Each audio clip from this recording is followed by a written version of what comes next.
Ladies and gentlemen, good day and welcome to Q3 and NM FY26 results conference call of DigitGeneral Insurance Ltd, hosted by ICICI Securities.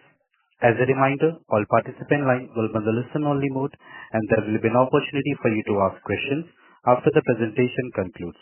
Should you need assistance during the conference call, please signal an operator by pressing star then 0 on your touchtone phone. I now hand the conference over to Mr. Anshuman from ICICI Securities. Thank you, and over to you, sir. Good evening, ladies and gentlemen, and thanks, Danish.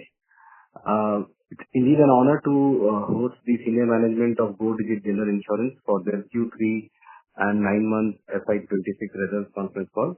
I now hand over the call to Chairman, Mr. Kamesh Goyal. Over to you, sir. Thanks, Anshuman, and good evening, everyone, and thanks for joining. Let me just start by saying that in December we had done a very short call explaining the merger between the holding company Go-Digit Infoworks with the DigitGeneral Insurance Company Limited. Basically, the shares which are held by Go-Digit Infoworks are being split into 3 shareholders, which is Oban Ventures, Sal, and in my individual name. And in addition, about 1,69,000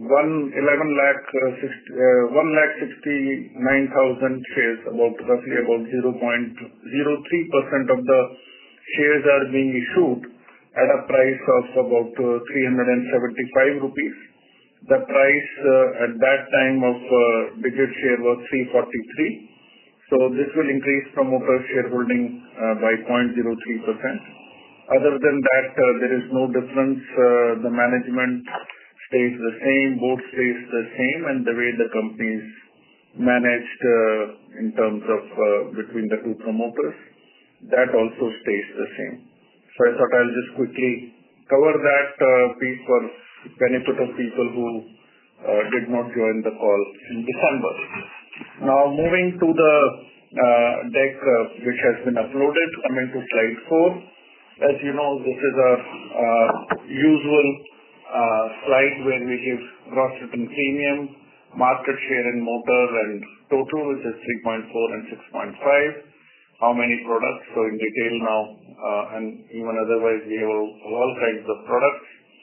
8.1 crore customers, close to 80,000 partners, and the AUM now exceeds 22,000 crore. For the first time at 22,509 crore, and the customer satisfaction survey or the NPS continues to be quite healthy.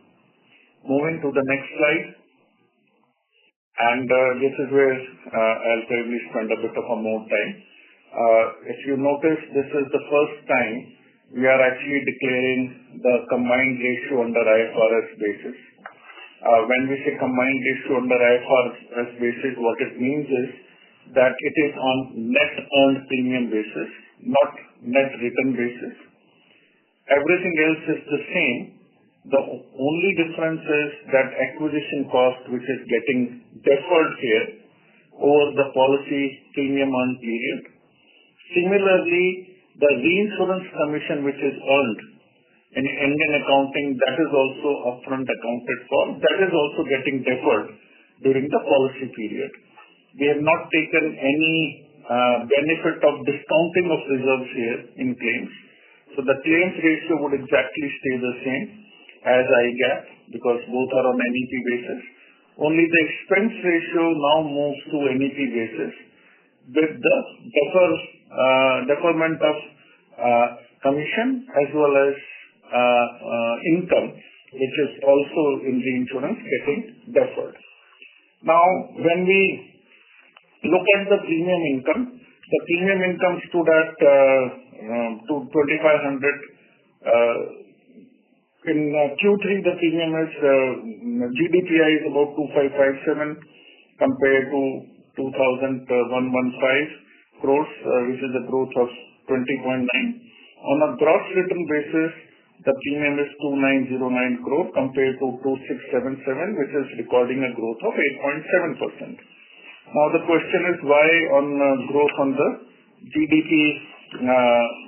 GWP basis is lower. So here basically last year we had written a premium of roughly about 250 crores. Let me get the exact figure, 254 crores last year, which was a government health business which was written on an inward facultative basis. This year this business is only 38 crores because we did not accept the government health business in this quarter, the same business which we wrote last year, because in our view the pricing was not adequate on this basis. So I think that is one point I wanted to speak on the GWP and GDPI difference, and we will cover this later. In GDPI we have seen growth across all lines of business. The profit before tax has jumped to 37 crores to 163 crores compared to 119 crores during previous quarter. Now the impact of new wage code in this quarter is about one time 7 crores. So this also is impacting the IGAP CUR by 0.3%. If this was not there, the profit would have actually increased to 170 crores compared to 119 crores. Profit after tax now is 140 crores compared to 119 crores. I would like to mention here that company has now no accumulated losses. The tax rate which we have been calculating from the start of the financial year is roughly about 14%, and we expect even in the next quarter the tax rate to be 14%, and then from next financial year the tax rate would move to 25%.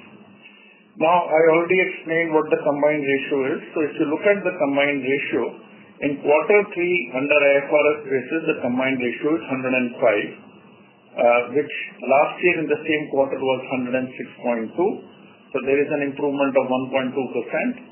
And when we look at for 9 months against 106.9, we are at 105.6, which is again an improvement of about 1.3%.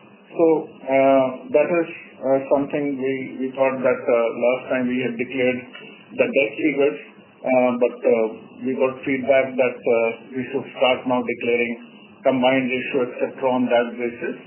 So it gives people idea as to how the profitability is under the IFRS basis.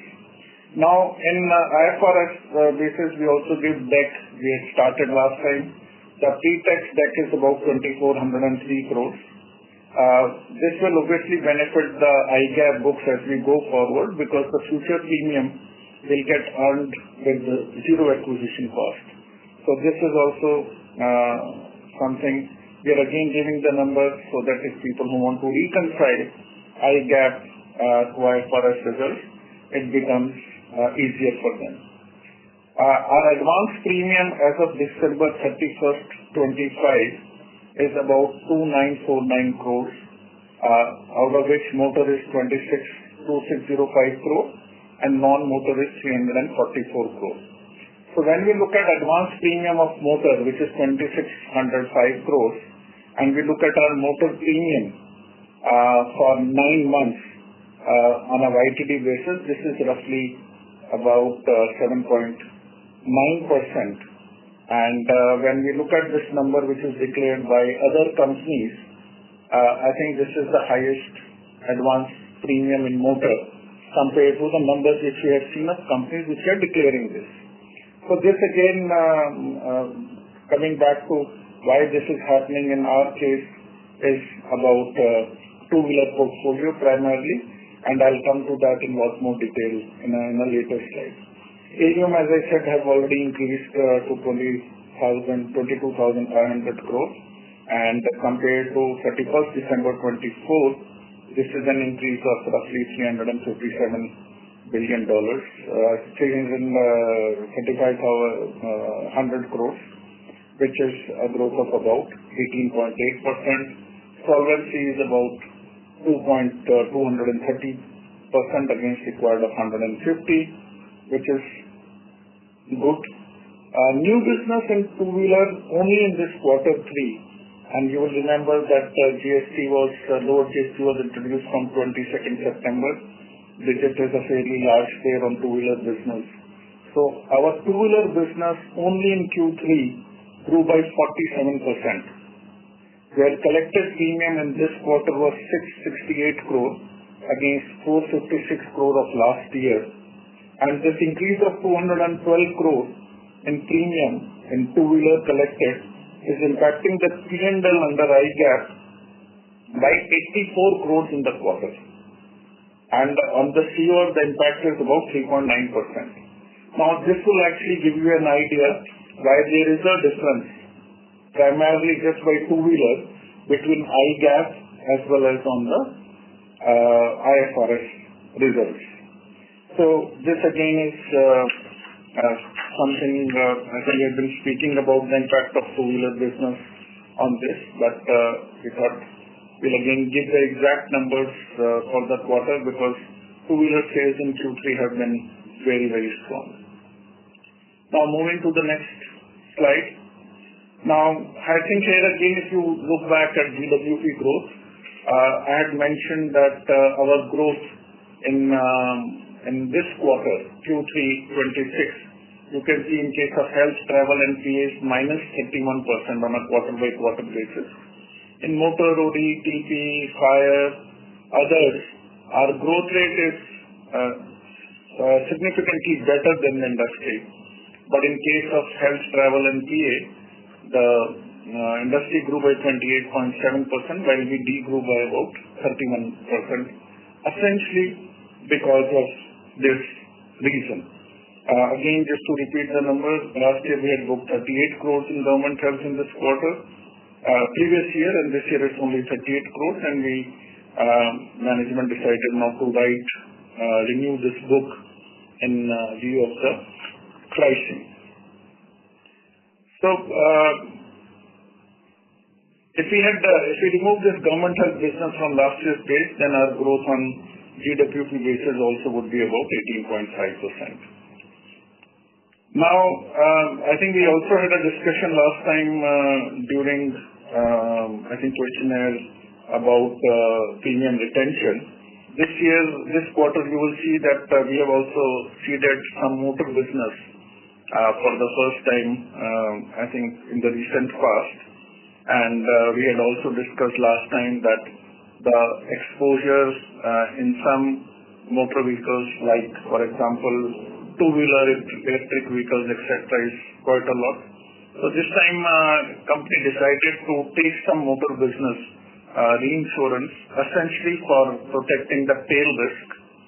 This does not impact the AUM because this reinsurance agreement is on a funds withheld basis. So company is paying a fee for this under the reinsurance arrangement, and the funds stay, so there is no impact on the investment income. And again, just to repeat, in IGAP, the reinsurance cost is upfront provided for, while in reinsurance, this would get also deferred along with the premium. Company also did a small reinsurance session to a direct company on the health portfolio. So that also has in a way, from a ROE perspective, the business is profitable. But on the IGAP combined ratio, this is artificially reducing the net written premium, both under the motor TP and also because of this health. But I think IFRS gives a better idea because in both reinsurance commission as well as commission paid, both get deferred along with the premium which is getting deferred.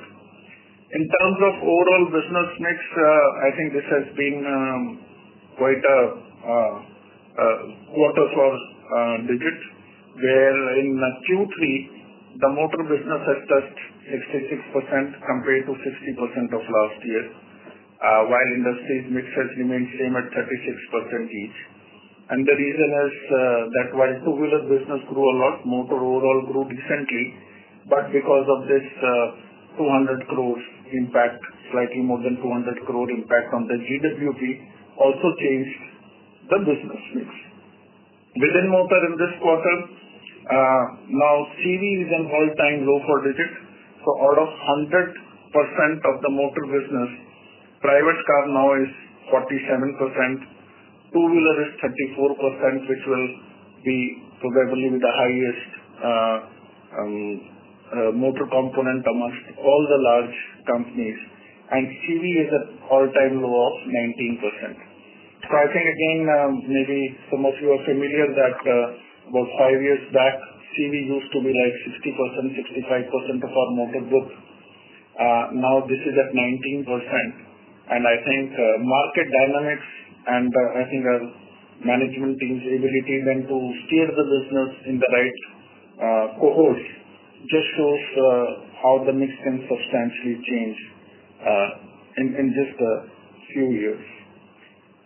So secondly, I think we also have our team has also done some analysis to say every increase of 1% in private car mix from two-wheeler will reduce the combined ratio of the company by 0.1%.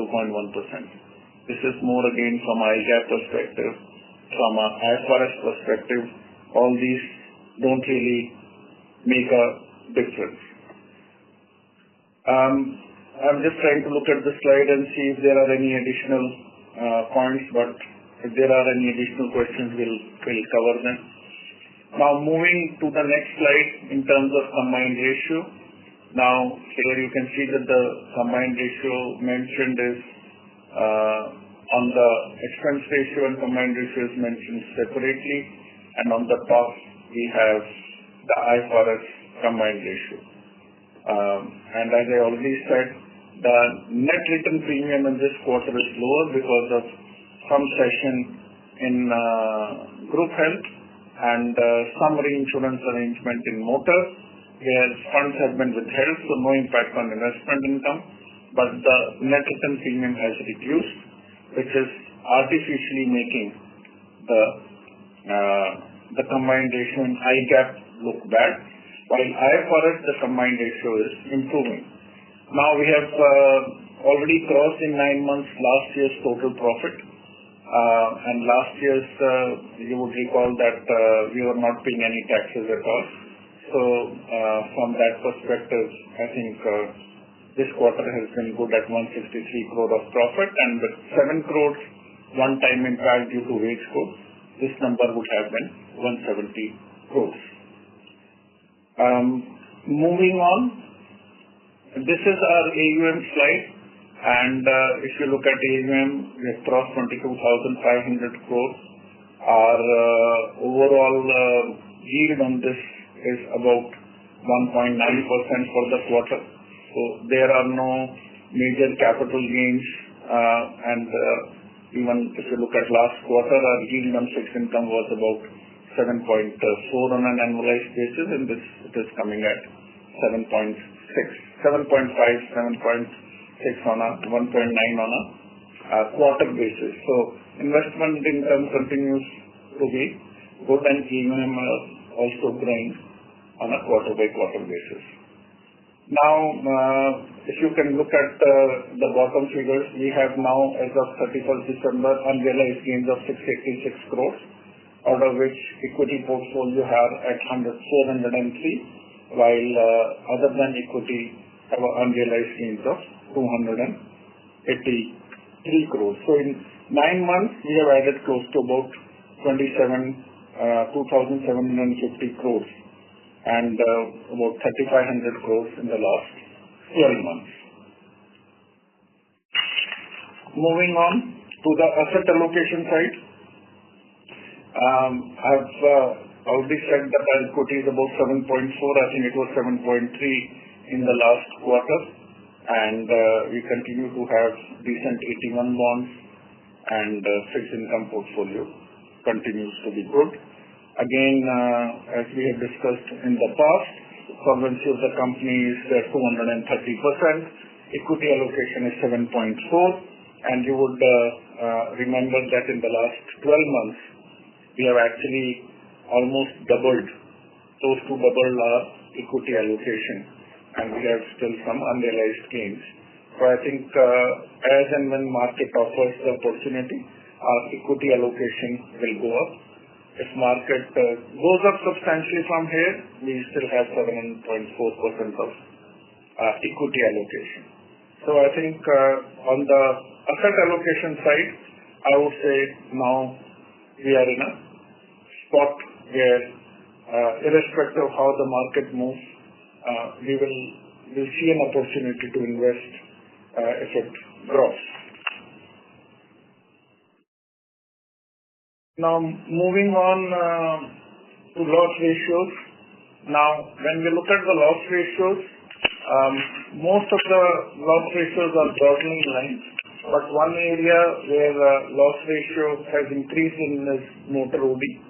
Now if you look at motor OD Q4 last year, which is Jan to March 25, a loss ratio of 70.5, and this quarter it has increased now to 75.6%. You would have seen that this is happening across companies. Now there are two reasons why this has happened. One reason is that there has been a drop in average ticket size in motor due to a bit of a price competition, which is impacting the loss ratio. Secondly, in our case, because our renewal book is now substantial, this year, in the last, I would say from January till about September, October, we were also very focused on increasing the renewal retention across channels. Our sense is in terms of when we exchange numbers with web aggregators or OEMs or even in agency, I think our premium and policy renewal ratio is very good. So just from a perspective that our renewal ratio with the book is substantial, we delayed a bit of a correction in the pricing. Some pricing correction already happened in October. Some has happened in January. And this issue only pertains to private cars. Two-wheeler and commercial vehicle own damage loss ratios continue to be very stable. And we feel that in the next 2 quarters, this is also something which will stabilize with the actions which have broadly been taken. Other than that, I would say loss ratios are more or less stable in case of all other lines of business. Now going further, and in loss ratios there will always be some large claims, etc. So the loss ratios in a quarter can look up. But if you look at on a gross loss ratio basis, our reinsurance treaties and our gross loss ratios continue to be very decent. And then when we look at on an overall combined ratio basis, each of the commercial line of business are fairly profitable. Now moving further, now coming to the IFRS earning.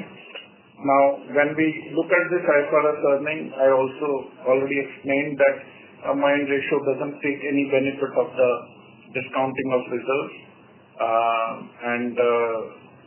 Overall, if you look at IFRS profit, the way we look at internally, as I explained last time, is to basically look at IGAP profit, which is 459 crores, plus deferred acquisition cost, which is 322 crores. So one reaches a number which is 781 crores. And on 781 crores, if one takes a tax of 25% on a fully deductible basis, that will give you an indication what the profit of the company is without taking into account any mark-to-market movements or any discounting on reserves. Because internally, that is how we look at our profitability, and that is how the IFRS combined ratio has been calculated. Now, net worth obviously is a lot more. You can see the net worth here is 7,800 crores, while the net worth under Indian IGAP is about 4,400 crores. So we actually have almost 80%, 75% more capital in IFRS, and that is the reason why the ROE on this base looks much lower, but solvency is calculated on the net worth of IGAP. So when the profit, the way I explained, 459 plus 322, 781, multiplied by 0.75, and then you have to divide this with the IGAP net worth. And we should not confuse the IFRS net worth with the risk-based capital, because solvency, as and when the risk-based capital comes, that could actually be different than from IFRS. We don't expect IFRS net worth to actually become the basis for solvency. And if that happens, we'll actually have 4,000 crore of roughly 3,000 crore of additional capital, 3,200 crore of additional capital, which will be good to have, but we don't expect RBC to develop in that direction. So that's really from me in the call. We'll be now more than happy to answer any questions that you may have. Thank you so much, sir. Ladies and gentlemen, we'll begin with the question and answer session. Anyone who wishes to ask a question may press star and one on their touchtone telephone. If you wish to remove yourself from the question queue, you may press star and two. Participants are requested to use handsets while asking a question. Ladies and gentlemen, we'll wait for a moment while the question queue assembles. Our first question comes from the line of Sukrit Patil from Eyesight Fintrade Private Limited. Please go ahead. Good evening to the team. I have two questions. As Go Digit continues to expand its core retail and SME insurance offering, how do you see the product mix evolving over the next 2 to 3 years, particularly in balancing traditional motor and health portfolios with newer digital-first products? And what role will partnership and technology play in strengthening customer acquisition and retention in this growth phase? That's my first question. I'll ask my second question after. So I think we have been saying in the past that we don't drive ourselves from a prospective or an ideal product mix or a channel mix, because we don't know what is good at that time. And I already explained, I think, that if you look at commercial vehicles, commercial vehicle percentage in motor portfolio would have actually become half, maybe in the last 2 years itself, or maybe even less. And if you go back to 4 years, 5 years, then it would now be 1/3. So product mix can change very, very fast. Again, I think another example is in group health. The company let go about 220 crores of premium, which is roughly 7% of the total premium for the quarter, because they did not find the pricing right. So we actually feel that product mix in our case and channel mix is determined more by the market dynamics. Where we feel there is an opportunity, then we try and grow, and where we feel there is no opportunity, then we don't grow there, or we even let go market share. Assuming tomorrow, say from April onwards, commercial vehicle business becomes less competitive, then that component can actually go up. So this is something we don't drive ourselves at all on that basis, and because we don't know what the market dynamics will be, and if we don't know, then we don't assume that because it is good today, it will remain good after 3 months or 6 months also. Okay. My second question to finance, again a forward-looking one. With strong solvency margins and growing customer base, how are you planning to sustain profitability while managing claims volatility and funding cost? And looking ahead, how do you see digital efficiencies and disciplined capital allocation shaping ROE and long-term resilience in the coming quarters? Thank you. So I think I would say this is relatively easy to answer. If you look at digitization and our business model, the best example of that from the numbers is the management expenses as a percentage of GWP.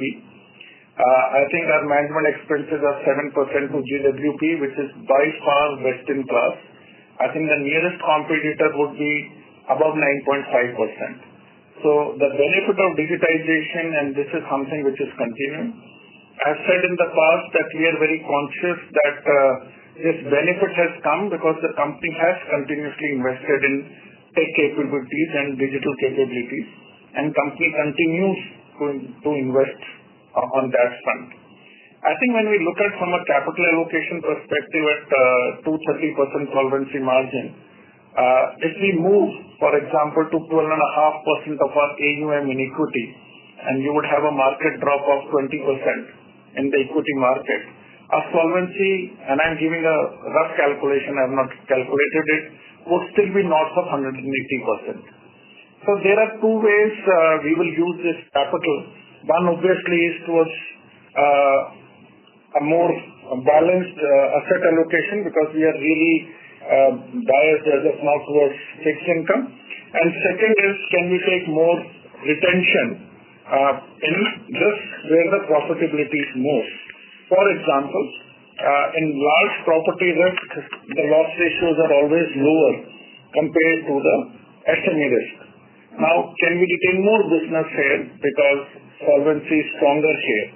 So, capital is always allocated between either underwriting or on the investment side, and that is how we see capital allocation in a non-life company or especially in Digit. Okay. Thank you for the guidance, and I wish the entire team best of luck for the next quarter.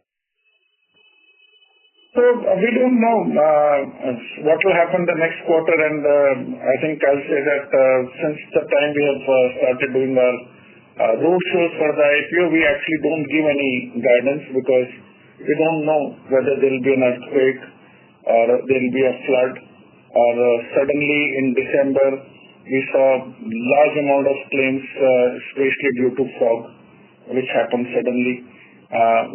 We do some travel insurance business also. We saw a big uptick in December and in November during the Indigo crisis during our claims.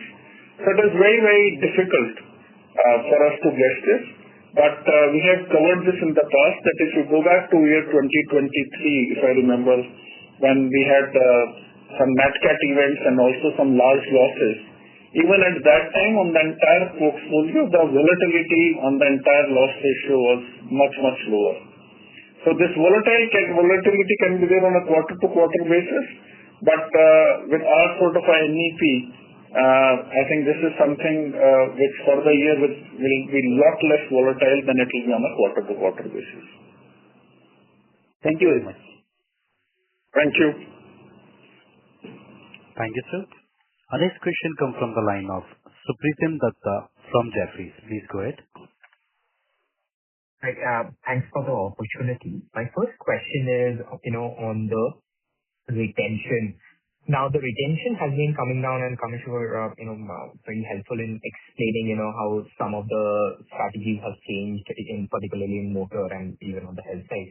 Just wanted to understand, what drove this strategic change wherein you thought that, you should be ceding more on the motor line, particularly, with respect to long tail risk. Given, our understanding was that, your underwriting is, the best in class, or at least amongst the best. Hence, retention and retaining more risk was the way forward. Now that, you are reinsuring more, just wanted to understand, what's driving this shift. That would be one.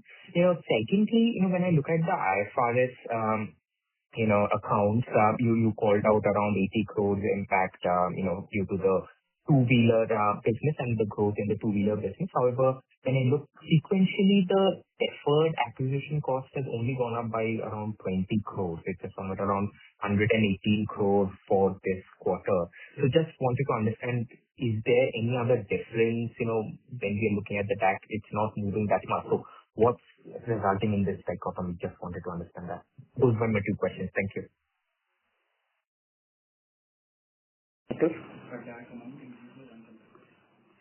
So, Supratim, I think, can you hear me? Yeah, I can hear you. Okay. I think when you look at retention and risk, you would remember that we always said that we want to retain more if our loss ratios are good, because this helps us in having more AUM or higher leverage, which actually drives the ROE.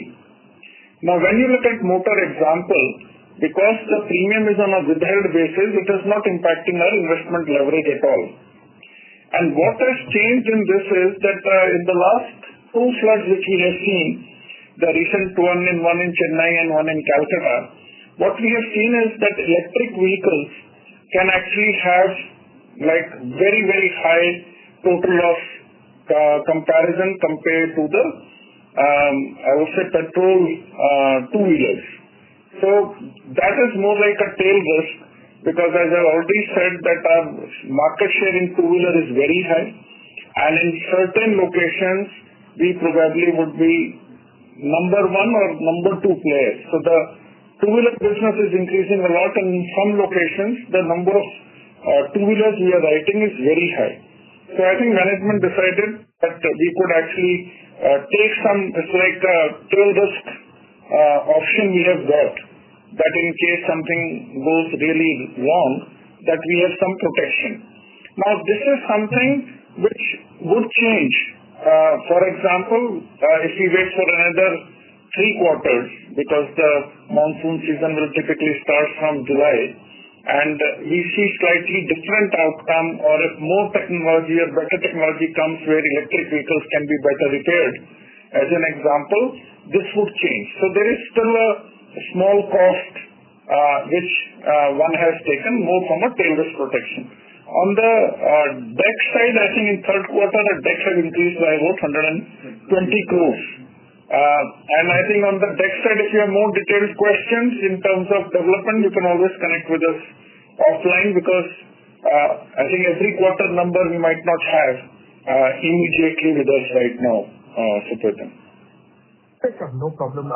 Kamesh, just one last question. You said, you have the CV proportion of the business has come down. Some of my colleagues are doing some analysis which highlighted that, the CV proportion has, or, the growth in the CV segment has been, pretty good in the last few months. So just wanted to understand, with the growth coming back, do you see the proportion of CV again going up in your mix? So Supratim, in our case, just the underlying growth is not important. It is also important how, what is happening in the market. So I think CV business, everyone knows it has high OD loss ratio, and then the only lever is what the likely TP loss ratio is. So when we are looking at a new vehicle, one has to see it from a perspective that overall it is actually making sense. So I think that is something which is very difficult to predict, Supratim, but we have been a very, very large player in commercial vehicles, maybe probably the largest. And if you look at from that perspective, we know this business, and though reaching 19%, which is all-time low, proportion in Q3 CV is even I would say, sort of a strange surprise for us. But as and when market changes, we are always in the market. Some sort of a correction, and we'll start seeing more conversion. If this doesn't happen, we anyway are growing quite well both in private car and two-wheeler, and I also said that our retention ratios in private car are good. Base is increasing. We are now next year moving into our 5th renewal for some customers. So this obviously is something which gives us comfort. Understood. Thank you. Thank you, Kamesh. Thank you. Our next question comes from the line of Mahek from Emkay Global Finance. Please go ahead. Yeah, hi. Thank you for the opportunity. So firstly, can you just help us with the status on the EOM compliance, which was supposed to be done by March 26? And secondly, one question on the commission ratio. So while we saw a reduction in the net retention ratios, which you explained which was driven by health and motor segments, can you help us understand what is driving higher commission ratios? Like, is it being led by higher gross commissions, or is it being led by lower commissions on the reinsurance business? Yeah, that are my two questions. So Mahek, I would say that if you are looking at IGAP on the commission side, then it is primarily driven by two-wheeler business. I already said that if you look at this two-wheeler impact, the growth in two-wheeler impact compared to previous quarter, this is impacting our profit by roughly about 80 crores. Now, this 80 crore is essentially coming on the commission side. Secondly, when you see commission on a net return basis, I also said that because our net premium reduced because of some reinsurance we have given in case of health and some reinsurance we have taken in motor. So it is artificially looking low. The better way for commission trend would be to see it on a IFRS basis, where you can actually see on a quarter-by-quarter basis or a year-on-year basis how are total expenses moving, because there both reinsurance commission income also gets deferred and commission paid on the direct basis also gets deferred according to the policy period. So one cannot manage IGAP profit in IFRS. You can't manage the profit the way you can in IFRS by booking reinsurance commission income upfront. So that probably, in our view, is a much better view of how the expense ratio is moving. Management expenses, I already said at 7%, it's the lowest we have. On the EOM side, I think this was also discussed in detail in board today. So EOM this quarter has substantially increased, essentially because of two-wheeler business. And secondly, the company did not write the 220 crores of the group health business. Since EOM is on the total premium basis and total EOM at 30% plus some allowances up to 1.5, the gross written premium mix has substantially changed. So it has moved more towards motor, which is retail business, and the proportion of group health or government health, which comes at a very, very low EOM, has actually reduced. What management did today is that they put in our commissions, our EOM, line-wise into the mix of very large private players. And if we do that, then suddenly you will see, we notice that our EOM actually goes below 30. So basically, our EOM is not driven by higher commission or lower commission. It is driven more from a segment perspective. And I think that is also something which is now being debated more and more, that IRDA, they came up with EOM with all the right intention. And what has happened in the last 2 years is that commissions have actually increased because some companies increased the commission. Secondly, we also, if you look at some large companies, they are taking reinsurance commission and setting it off against expenses, and that is actually taking the benefit of that on the EOM side. If Digit would have done that, then just in motor business, then our EOM would have improved by 1.4% on a YTD basis. Now, Digit and one other large companies, they have actually taken the call that doing this would tantamount to GST, I would say violation, the way GST is, and one shouldn't do it. Secondly, this is also against the spirit of the EOM regulation. So I think EOM, I would say overall, very good intention to come. IRDA would have seen the development now of close to 2 years. They would have also seen how some of the unintended consequences of this has come and how some companies have become a bit innovative in this area. So we feel that if overall expenses have to go down, then one will have to move towards segment-wise. And if that happens, then we are already compliant today, irrespective of what our portfolio is. Got it, sir. Thank you so much. Thank you. Thank you. Our next question comes from the line of Sanket Goda from Avendus Spark. Please go ahead. Yeah, thanks for the opportunity. So a couple of questions.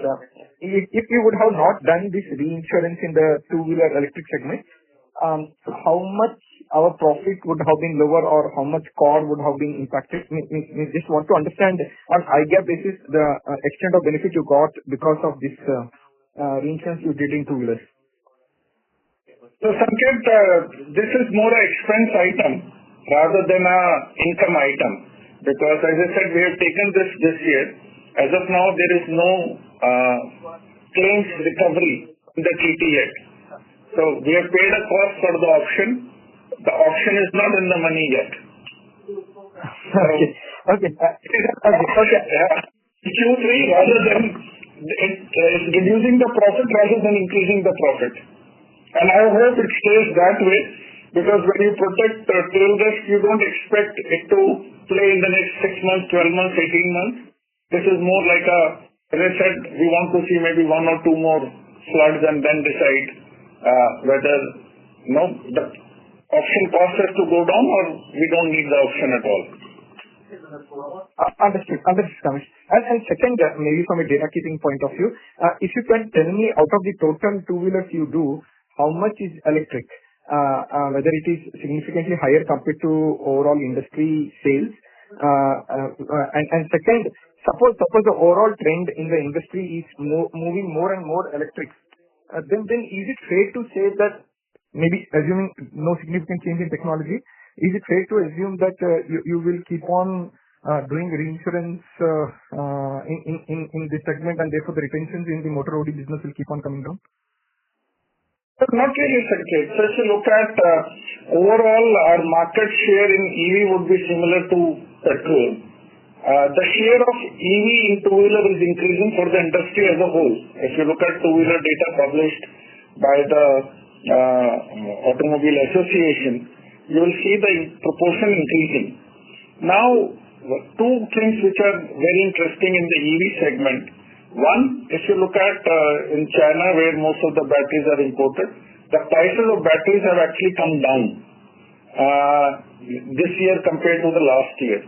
So there is no real inflation which is happening on the battery side.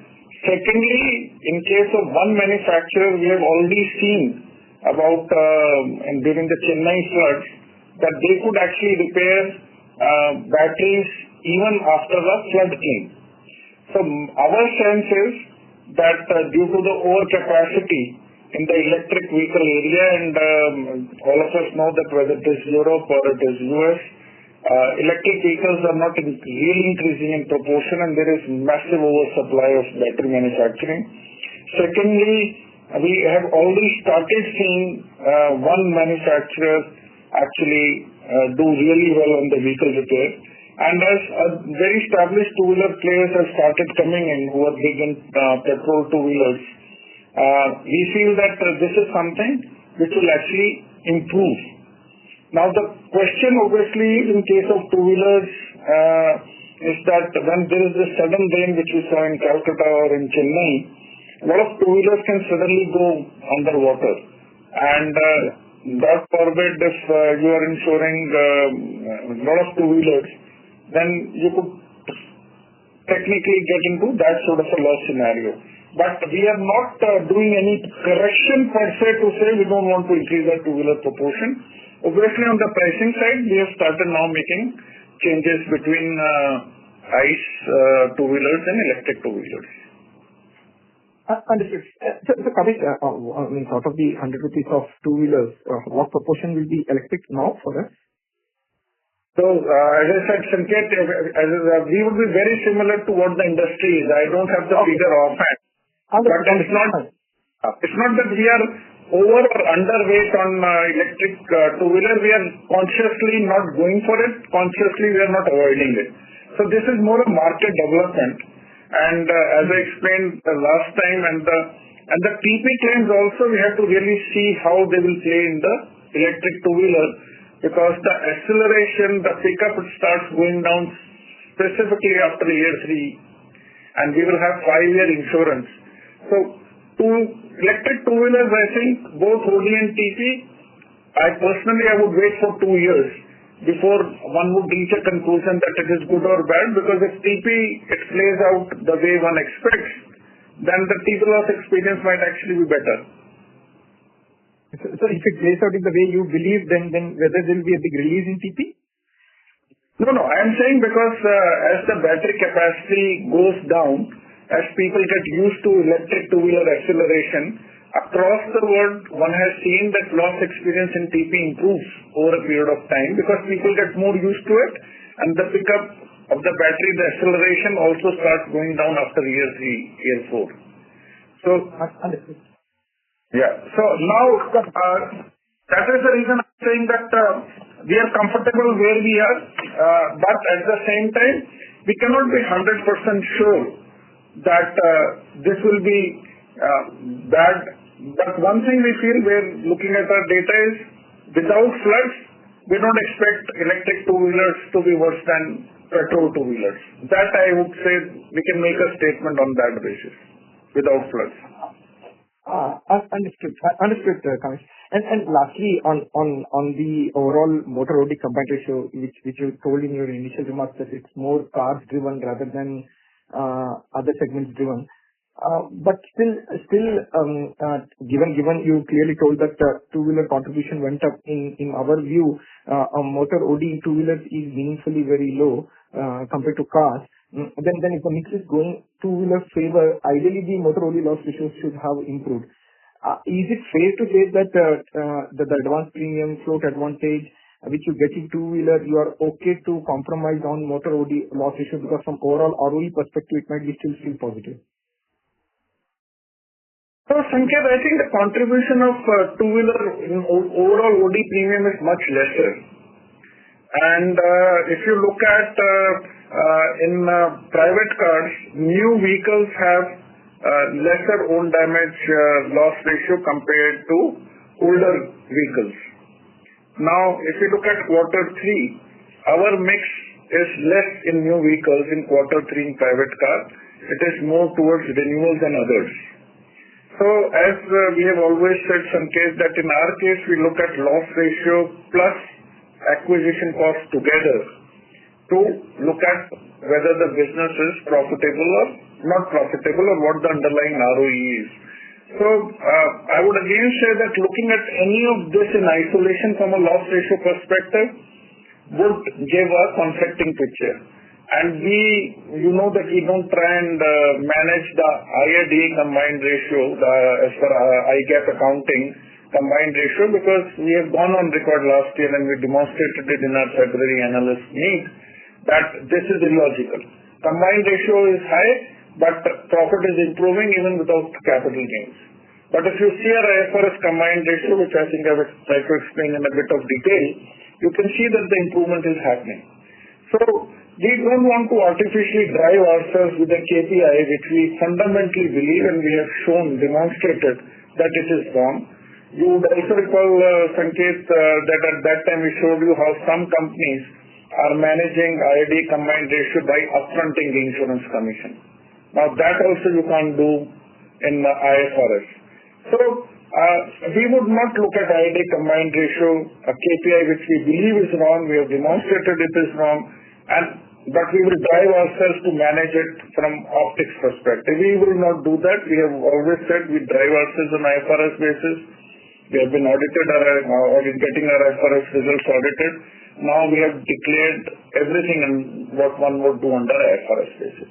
We'll be more than happy if other companies also declare this, then we will be happy to do a comparison on IFRS combined ratio. You know this better than I do and a lot of other people like you, that if you look at our capital gains as a percentage of investment profit, which is such a big component, that also would be amongst the lowest, if not the lowest, in the last quarter, in the last 9 months, in the last 27 months. And when the markets are a bit shaky to sit at 230% solvency ratio, to be at 7.4% equity allocation, we are in a sweet spot in the last 15 months or so. We have more than doubled our equity allocation on a very high AUM and we still have some unrealized gains. So, I'm not saying all this shows that in future also we will do well in investments, but you can see what we do in fixed income, what we have done in equity in the last 15 months once we said that now we'll be increasing equity. So, we follow a very strict sort of a discipline, Sanket, in this. And you know that we don't waver from what we are doing just because we have to manage some KPI because somebody is tracking it. We don't do this and I hope management team, and I'm saying this to them, that after me, they also don't do this. Otherwise, I'll have to come back.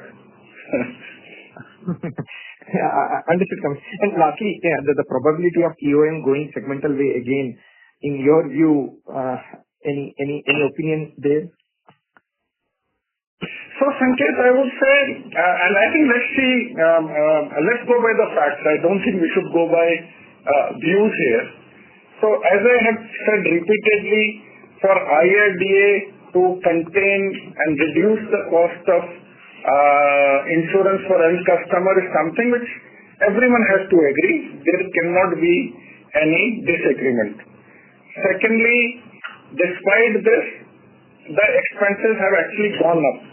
And why they have gone up is because some companies who write low EOM business, they went and increased the commissions or expenses in the retail business, which increased the overall EOM.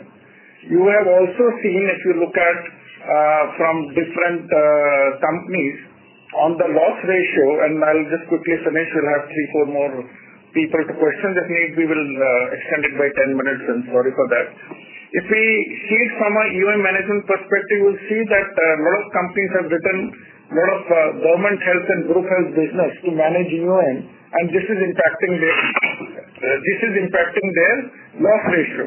In our case, the management decided to let go 220 crores of premium because they felt this would be bad from a profitability perspective. Otherwise, you can imagine 7% premium, which comes almost at a zero cost of EOM.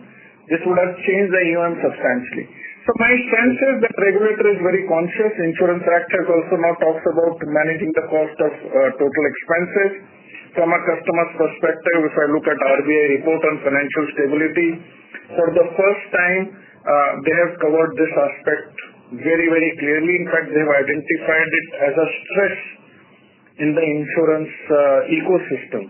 So, right from Parliament, which makes the Insurance Act, from the Honorable Finance Minister, from Governor of RBI, from Chairman of IRDA, who has recently joined. In fact, one of his early statement was to increase the penetration of insurance by reducing the expenses. I personally feel that something has to be done. And the way to do this is reduce it to move. One of the ways is to move towards segment-wise. And on segment-wise, we have actually, and I would request all of you to do the same, look at our segment line of business-wise EOM, put it in any company you think is very good in EOM in private company, compare us with the best, and you will see we'll meet the EOM criteria. So something has to give way if IRDA has to achieve their objective by the financial sector and also now Parliament's objective. Something has to change. Jasleen is saying enough on EOM, Sanket, so I'll have to stop now. Yeah, well understood, Kamesh. Thanks for your answers. That's it from my side. Thanks a lot. Thank you. Our next question comes from the line of Nidesh from Investec. Please go ahead. Thanks for the opportunity. I have two questions. One is on the IFRS ROE. So when we plan to tell us what is the target ROE that we take for pricing these policies without taking into consideration unrealized gains and losses, and what are the levers for us to reach that particular ROE over, let's say, medium term on IFRS basis. Secondly, when we see Go Digit growing in retail health insurance segment. These are the two questions. Sorry, your voice is not very clear, Nidesh. IFRS I understood on ROE, but I have not understood your other question. Go Digit growing? Growing in the retail health insurance. Okay. For IFRS, I think I'm just again repeating Nidesh myself. You can look at slide number 13. Profit, say for 9 months, 459 crores, which is IGAP. Add 322 crores of DEC. You hit a figure of 781 crores. You take 25% out of it, which roughly is 190 crores. Maybe you can take this to about 590 crores or so, or maybe 600 crores. So from 600 crores on the our net worth is about 4,400 crores. So 600 crores over 4,400 crores gives you roughly about 14%. I'm doing now this arithmetic. You should do this properly with the calculator and Excel sheet. And this will be for 9 months. Then you can actually annualize it. So that is how we see IFRS ROE. The debt number we have declared, we already said that all this under IGAAP has been accounted for. In future it will get earned at 0% cost. So this gives you a very good idea of what the ROE is. Unfortunately, most companies are not declaring it on this basis, and that is where the comparison becomes tough for us.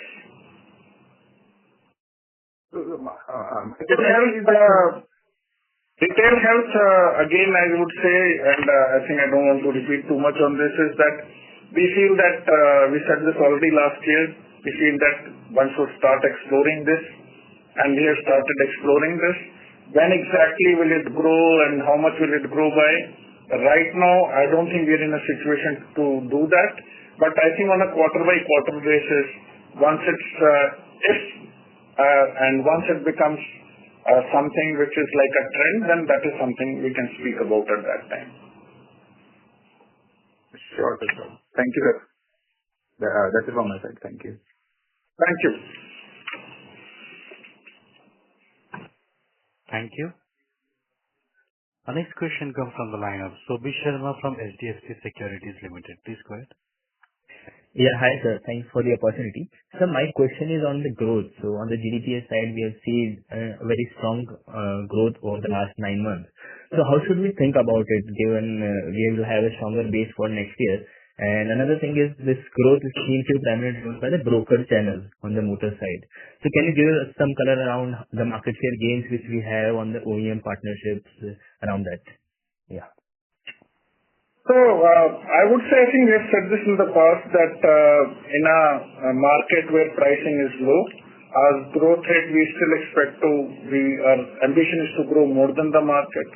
Where the premium rates we feel are good, then we expect to substantially grow than the market. I think one area which you can look at in the last 9 months is fire segment, where the premium rates strengthened and we have market grew, but we grew substantially more than the market. Now, what will happen in future, we honestly don't know. And if you ask me, beyond the point, we don't really care, because we feel that we have to look at the market realities and shift courses. We are present across areas and channels and geography, and this is something which we feel that we can move the portfolio quite a lot. You saw in fire a substantially increasing market share. You saw us becoming, if you look at in motor, we now have highest ever market share in motor. Even in OD, and now the difference between OD and TP in the overall market share is also reducing, because the new vehicle sales has been particularly decent this year, compared to the past. So what will happen in future is something which is very difficult to say, but look at the past and see what has been happening on GDPI during COVID years, then during bad fire years, when no TP increase, and you can reach a conclusion as to what the performance has been. And now, when you come to brokers, so brokers you have to keep in mind, obviously OEM brokers are very big. But you also have retail brokers, and you also have some very large, or what some people call them as prime brokers. Maybe the top 7, 8 aggregators of this PHP channel. Now, when we look at this year, 2 out of the 3 type of brokers we would have increased market share. 1 out of the 3 we would have actually lost a bit of a market share. But overall, I think on the OEM side, etc., in two-wheeler we are growing our market share. Also in overall in the private car, we are increasing our market share as of now. Okay, sir. Thanks for this. And I have question on the OD loss ratio. I'm sorry, I'm harping again back on this. You mentioned that because of the higher share of the old vehicle in the overall mix. So can you help us understand how much the movement has been? Is that a very drastic movement, like you are at 70-80% kind of an old vehicle mix? Has that gone up significantly, which is impacting the loss ratio? Secondly, is the loss ratio also impacted by the lower IDV and the lower premiums resultantly? So can you help us understand that impact as well? Sure. So I'll say that no overall OD loss ratio has increased. I also said that it is essentially in private car. The impact is the CV and two-wheeler is more or less stable. Obviously, in the last quarter, there has been impact of reduction in IDV because for new vehicles, etc., the lesser premium came compared to what we would have got just prior to the GST cut. So all this has impacted. I also explained that there was reduction in the average ticket size in the market, and also we consciously tried to stick our renewal base a bit better. I would say that corrective actions have been taken 2 months back. Some have happened in January in a very substantial way, and some more will go online in the month of February. Some in by January and some in the month of February. So as of now, we feel that this is not something which is out of control from our perspective. We are conscious of this and we have taken corrective action on this. So it's a combination of a lot of things. And I would say that I already said this, if you look at last quarter, Q4 of 24-25, we exited that year at 70.5, that quarter. So this has been the trend. If you go back and see loss ratios of, say, two of the biggest private companies, their OD loss ratios used to be in the early 50s. And now, I think if you look at our OD loss ratio, when all the companies' results are declared, my sense is we would still be in the best three. So this is something which we feel will get into control. And we are fairly conscious of it, both of the reasons and what the corrective actions one need to take. Okay. Just a small follow-up on this. Because the pricing action which we have taken in the month of January, have you seen any kind of negative business impact on the volume side? And just a small question on the motor TP reserve releases. So have you taken comparatively higher reserve releases as compared to last year? If you can comment on that part as well. Thank you. So I would say that it's too early for us to look at trends in January because we would want to see the trend of unfolding over 2 months. Secondly, if I am saying our loss ratio and OD should be in the top 3, then every other company is bleeding much, much more. So we expect everyone to take corrective action. I think in GST, all of us know that after the GST cut, our idea was not to increase the premium rates. But I think everyone will start taking corrective action on the overall portfolio basis. On TP, I think if we look at last year also, quarter 3 has the highest TP release out of 4 quarters. This year, assessment is this year again, quarter 3 would have the highest release. So this is something which is a bit more seasonal. And I think when we end the year, as a percentage of NEP on the TP side, we don't expect it to be substantially higher. It might be plus minus 0.5, 0.6 up, but we don't expect it to be substantially higher. But quarter 3 last year and this year, the reserve release is in amount terms the highest. Okay, sir. Got it. Thank you, sir, and all the best. Thank you so much. Thank you. As there are no questions from the participant, I would like to hand the conference over to management for the closing comments. Thank you, and over to you. So, first of all, thanks everyone for joining. Just quickly capturing 3 broad points. The merger has no impact in the way the company is run or board is managed or management. The shareholders intend to buy 43 crores of shares at a price of 375, the promoters. So you can actually see the confidence of the promoters when they're actually putting money at a substantially higher price than the market price at that time of 345. Overall, we only look at IFRS. We have already said this. On a combined ratio basis, from a profitability perspective because IGAP combined ratio can be managed by booking reinsurance income upfront and also by the way you are managing your net retention. In case of IFRS, both would not move the needle. And we always look at loss ratio plus expenses or commission of that line together and not in isolation. And then the third point is that expense of management is a very good initiative of IRDA. The unintended consequences of for 2 years, I'm sure, are being watched by them. They also know how through reinsurance commission and reimbursement, some companies are trying to manage the EOM. And this also in addition has GST risk. Since I think you guys speak to all companies which are doing this, you should ask them what is their assessment on the GST exposure. Looking at the EOM on the segment-wise, please put our EOM segment-wise in whatever company you think is best in class on EOM. We would meet the guidelines. Our management expenses continue to be best in class. And finally, at 230% solvency, sitting at 7.4% of equity, our fixed income yield is best in class. We feel even on an asset allocation perspective, we are at a very, very good sweet spot, and we have shown that in the last 12 to 15 months on an increasing, well-growing AUM base, we have actually close to doubled our equity allocation.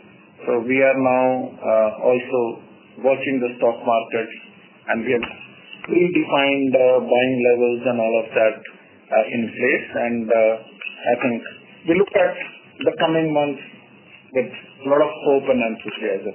Thanks everyone for joining, and sorry for extending the call by 10 minutes. If any of you have any questions, please connect with our team offline, and we hope to see some of you next month. Thank you very much and good night. Thank you so much, sir. On behalf of ICICI Securities, that concludes this conference. Thank you for joining us, and you may now disconnect your lines.